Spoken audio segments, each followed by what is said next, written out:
is commonly described as somebody who was a brave and kind reporter. She was devoted to reporting on the struggles of ordinary Palestinians in a career spanning nearly 3 decades. She was killed because she wanted to give a voice to the residents of Jenin and to all Palestinians who live under the heavy yoke of occupation. Shireen was shot in the back of the neck in the relatively small space between the blue flak jacket, clearly emblazoned with the word press, that she was wearing, and the blue helmet she had on, commonly worn by journalists. She was shot while in full protective press gear, clearly identifying herself as a journalist. A growing body of independent reports have found that Shireen was killed by Israeli forces. The United Nations, the New York Times, the Washington Post, CNN, the Associated Press, all confirming what we as Al Jazeera already know. These are all internationally well-known, respected organizations conducting their own investigation, their own reports, all coming to the same conclusion. So are we getting any closer to justice for Shireen?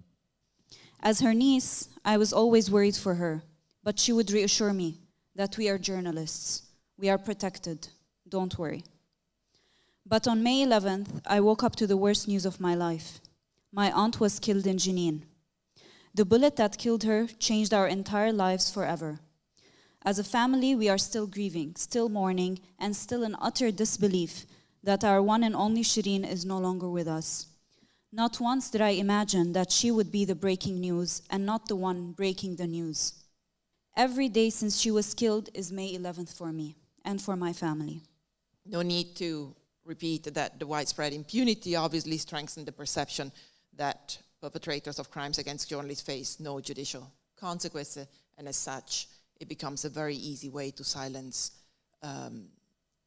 journalists or anybody who reports the facts, like Shireen did. The systematic and widespread targeting of journalists by the IDF result in killing and maiming of large numbers of journalists constitute, in our view, crimes against humanity, contrary to Article 7A of the Rome Treaty.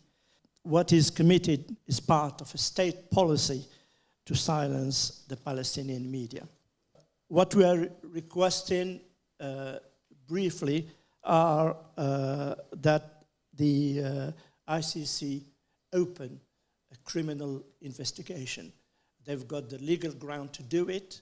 It is very strange that the prosecutor started immediately investigating what's going on in the Ukraine. And there is nothing wrong with it because they should be doing it. But at the same time, they should be sending investigators to Israel as well.